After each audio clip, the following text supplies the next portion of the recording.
삼성전자의 HBM 매출이 굉장히 하락할 수밖에 없는 상황입니다. 안녕하세요. 세상의 모든 지식들을 재밌고 쉽게 풀어드리는 네오의 지식창고입니다. 최근 중국 정부에서 엔비디아 AI 칩 구매 금지 지침을 내렸는데요. 엔비디아 AI 칩 대신 자국산 AI 칩을 사용하라는 거죠. 대안은 바로 화웨이 AI 칩입니다. 화웨이 같은 경우에는 그동안 미국 제재를 굉장히 많이 받아왔는데요. 그럼에도 불구하고 AI 칩 개발에 진심이었습니다. 엔비디아와 대결하기 위해 어센드 910C AI 칩을 지금 준비 중인데요. 이 칩은 2024년 10월 출시 계획이라고 합니다. 근데 지금 10월이 다 됐는데 언제 나올까 싶네요. 화웨이가 개발한 어센드 910 시리즈는 A부터 B, C까지 지금 개발이 되고 있는 상황이고요. 화웨이는 어센드 910C가 엔비디아 H100과 근접하고 B20보다 더 나은 성능이라고 주장하고 있습니다. 하지만 자세한 성능은 아직 발표가 안 되고 있어요. 최근 엔비디아는 중국 수출용 최신 AI 칩인 B20을 개발했습니다. B20 같은 경우에는 기존 중국에서 판매 중인 H20에 비해 성능이 2배 높아졌습니다. 이를 여러 개 구매해서 연결하면 AI 훈련이 가능하다는 거죠. 아까도 얘기했지만 어센드 910C의 자세한 성능은 아직 비공개이기 때문에 B20보다 얼마나 좋은지에 대해서는 사실 알려져 있지는 않고요. 화웨이 주장에 따라 더 좋다 요 정도로만 지금 알려진 상태입니다. 자, 엔비디아가 AI 칩의 강자가 될 수 있었던 가장 큰 이유는 뭘까요? 그 전에 만든 영상에서 제가 설명을 드렸는데 쿠다 생태계라는 게 있죠. 네, 쿠다 생태계로 소프트웨어로 감아두고 그리고 하드웨어 쪽으로는 엔비디아 연합이 있습니다. 엔비디아가 칩을 설계하면 여기에 SK 하이닉스가 HBM을 제공을 하고 이 HBM을 가지고 TSMC에서 최종 제조를 하게 됩니다. 그리고 엔비디아가 이 칩을 TSMC에서 가져와가지고 판매를 하게 되겠죠. 그러니까 이 삼각 연합이 굉장히 공고하게 다져져 있고요. 이는 강력한 경쟁사인 AMD도 현재 비빌 수가 없을 정도입니다. 자, 여기에 화웨이도 어센드 910 시리즈를 만들 때 연합을 했겠죠. 화웨이 같은 경우에는 비슷하게 HBM과 이제 조립을 각각 맡겼는데요. CXMT라는 곳에서 HBM을 제공을 하고 SMIC라는 곳에서 이제 파운드리로 칩을 만들어주게 되는 거죠. 이렇게 화웨이 AI 칩 생산은 중국 내 반도체 기업들로 연합이 구성됐습니다. 특히 중국은 AI 칩의 핵심 부품인 HBM 개발에 속도를 내고 있습니다. 자, 그럼 CXMT의 HBM 성능은 어느 정도 될까요? CXMT는 예상보다 2년 앞당겨 HBM2를 개발했습니다. 참고로 SK 하이닉스는 HBM2를 2016년에 개발했습니다. 지금 보면 한 8년 늦어진 기술이 되겠죠. 자, SMIC의 미세 공정 적용은 몇 나노가 될까요? SMIC 같은 경우에는 화웨이 910C를 7나노 공정으로 생산할 예정입니다. TSMC는 엔비디아 B200을 4나노 공정으로 생산할 예정이기 때문에 좀 차이가 많이 나죠. 참고로 TSMC의 7나노 공정은 2018년에 만들어진 기술이죠. 화웨이 AI 칩 어센드 910C의 가격은 얼마나 될까요? 지금 출시 예정가가 20만 위안이라고 하는데요. 우리 돈으로 약 3,791만 원이라고 합니다. 여기에 비해 엔비디아 H100 개당 가격은 25,000달러에서 4만 달러거든요. 이게 우리 돈으로 약 3,443만 원에서 5,510만 원 정도 한다고 해요. 그런데 어센드 910C가 화웨이에서 주장하는 대로 H100에 근접한 성능이라면 비슷한 가격대로 맞춰야겠죠. 자, 그러면 화웨이는 AI 칩을 안정적으로 공급할 수 있을까요? 최근에 화웨이가 개발한 이중으로 접히는 폴더블 폰 같은 경우에는 지금 AP 프로세서를 제대로 공급받지 못해서 주문 양보다 공급량이 굉장히 딸린다고 합니다. 당연히 AI 칩도 그와 비슷한 상황이겠죠. 화웨이 AI 칩의 최대 고객사 중 하나인 틱톡 모회사 바이트댄스가 있습니다. 바이트댄스 같은 경우에는 화웨이 AI 칩 910B를 10만 개 발주했지만 7월까지 3만 개 미만밖에 받지 못했다고 합니다.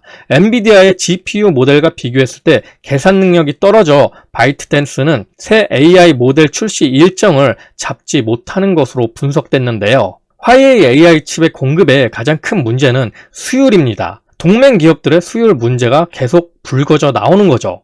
SMIC는 극자외선, 그러니까 EUV 노광 장비 없이 한 단계 낮은 심자외선, 그러니까 DUV 노광 장비로 7나노 칩을 어거지로 생산하고 있지만 업계 추정으로 수율은 50%를 밑돈다고 합니다. 더군다나 이렇게 수율이 나오지 않으니까 높은 제조 비용으로 인해 적자를 면치 못하고 있다고 하네요. 또 다른 동맹기업 CXMT 같은 경우에는 HBM2를 2년 앞당겨 개발했지만 아직 수율에 대해 알려진 것은 없으며 HBM2는 SK하이닉스가 2016년에 개발한 2세대 제품으로 현재 SK하이닉스는 6세대 HBM4를 개발하고 있죠. 그러니까 한참 뒤처진 기술의 HBM을 아직 수율도 제대로 나오지 않고 있다. 이런 것들이 문제가 되고 있다는 겁니다. 자, 이를 쉽게 예로 설명하자면 지금 한국에서 갤럭시 S24가 새로 나온 시점에 중국은 갤럭시 S10 정도의 스마트폰을 만든다라는 거죠. 자, 여기서 AI 칩을 독점하고 있는 엔비디아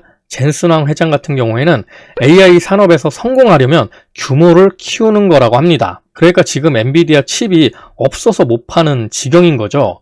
특히 화웨이 같은 경우에는 아무리 용 써봐야 규모, 즉 성능에서 엔비디아에 발릴 수밖에 없습니다. 자, 지금 친절하게 엔비디아에서 중국 수출용으로 B20까지 개발을 해 놓은 상태인데 이거를 이제 안 쓴다. 그러니까 H20부터 이제 안 쓰고 B20도 안 쓸 확률이 높아졌어요.